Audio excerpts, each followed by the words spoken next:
My name is Flo Fu. I'm a musician, director. I love aviation so much. People started to call me Airflow.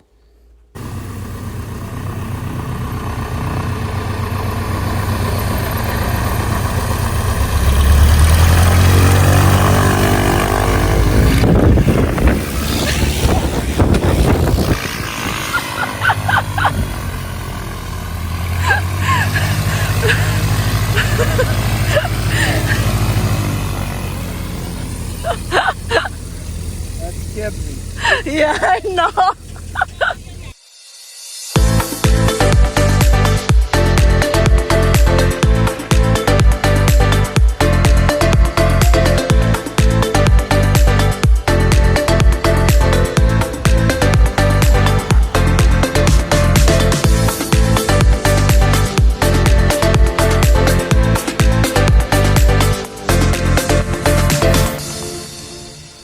On the beautiful Asper River, it's an island behind me called Crow Island Airpark. Crazy.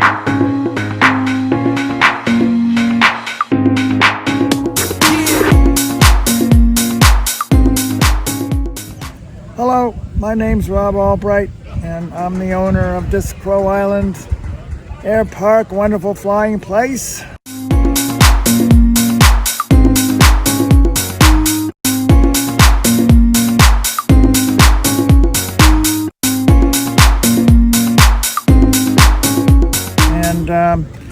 We're having our 40-something annual fly-in, which is always the second week of August, with bands and pilots and friends and planes and...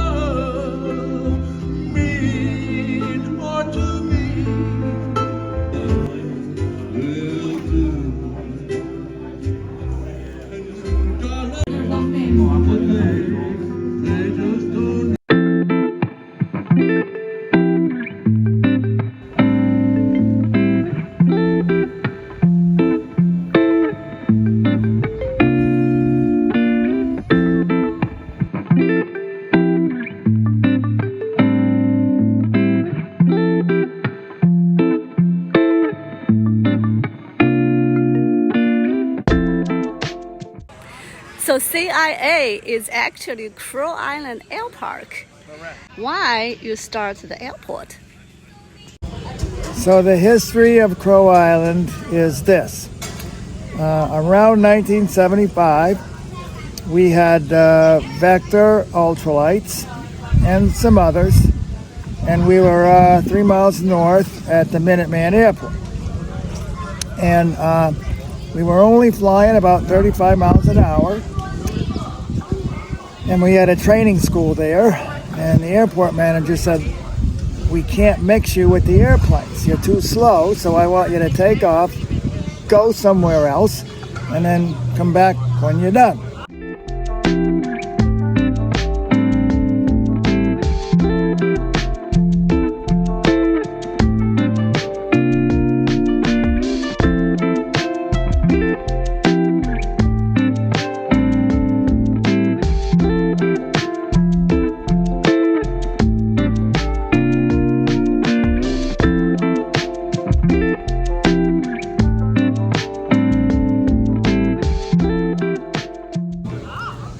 So in the long run, we ended up making ultralight pattern up there, but we found this sand pit, Crow Island. And so we came down here and we raked some sand and cut some little bushes, and we had enough room to fly our ultralights.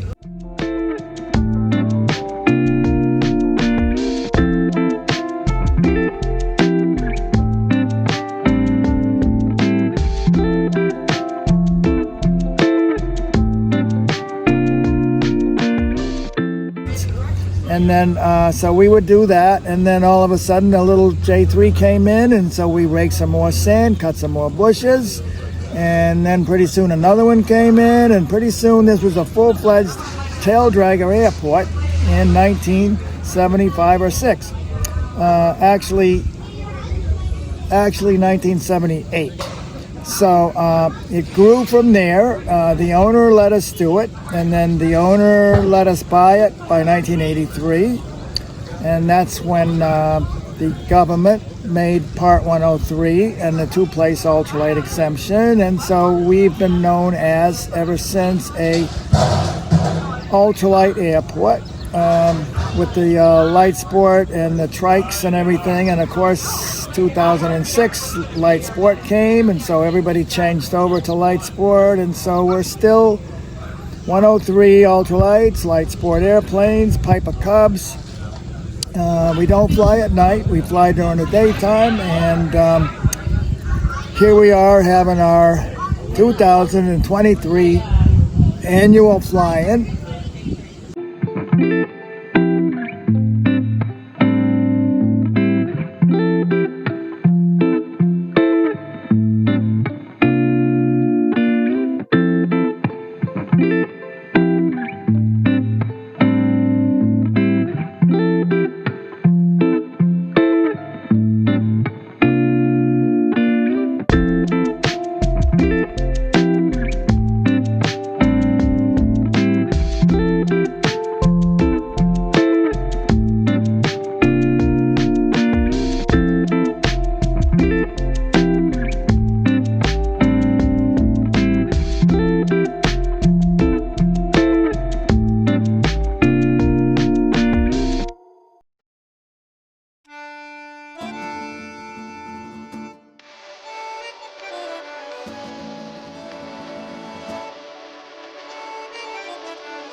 How did you keep this airport so green, and why did you keep it as a grass runway?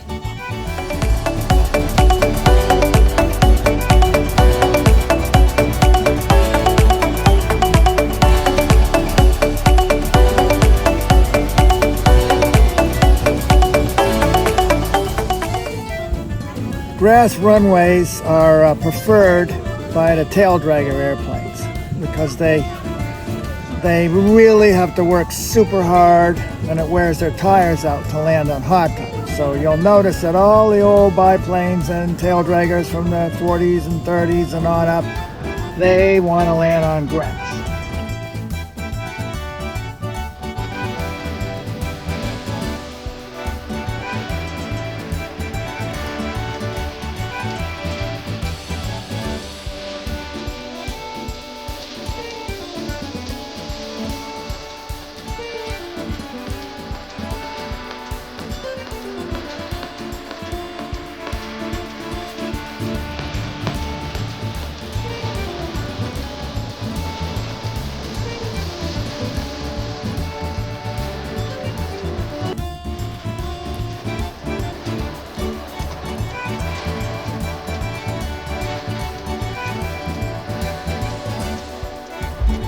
And so ever since we started here, we've tried to make the grass grow. And of course we have to water it, we have to buy fertilizer, we have to buy lime, we have to buy seed and grass seed, and we have to have a seeder machine that seeds it. We have to have a fertilizer machine that spreads it.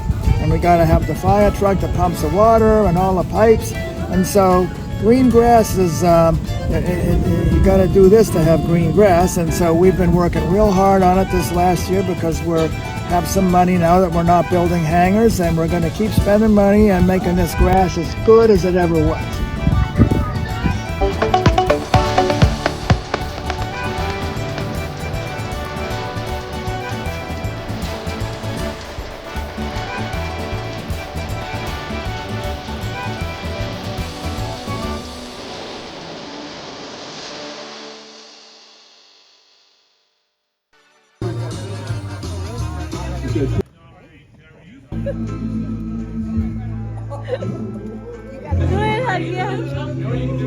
hips. She knows how to make this stuck boy flip with a shadow woman. She can be. Sometimes I think she's almost a deity. Easy now.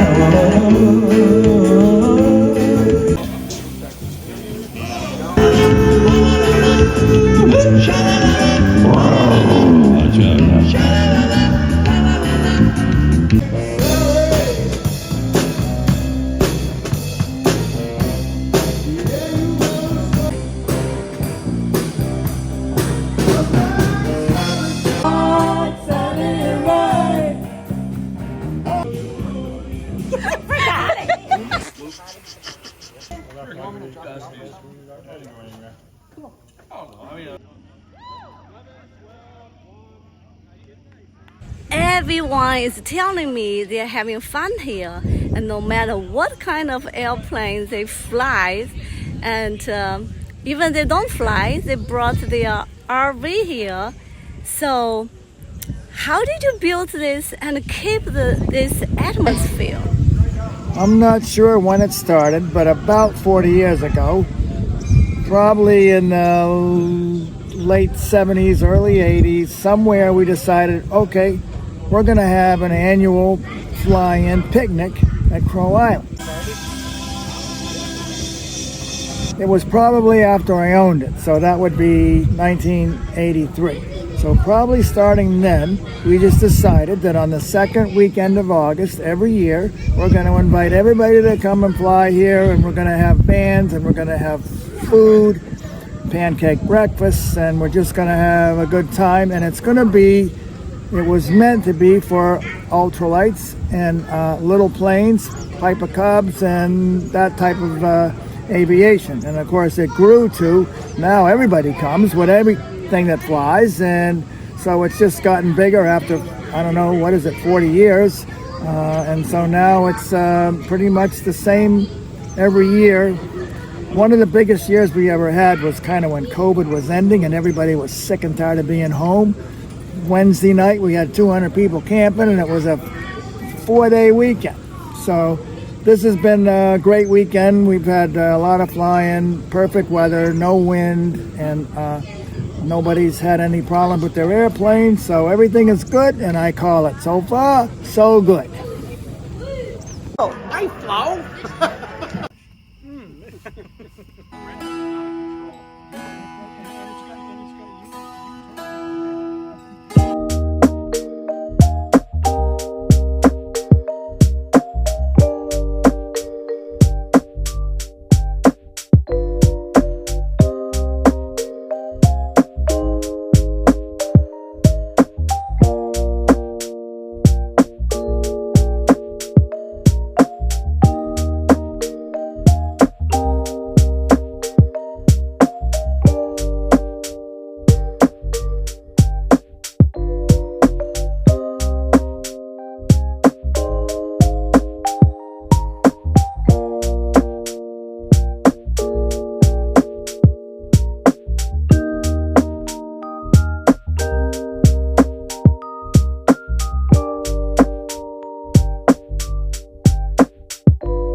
picture.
And of course, we've had bands playing and we've had people flying, and the weather's perfect on this weekend almost every year ever since. And so here it is Sunday morning. We're having our last breakfast.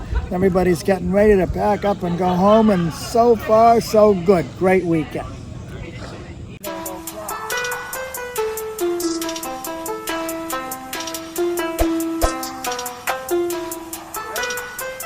Yeah. Airflow.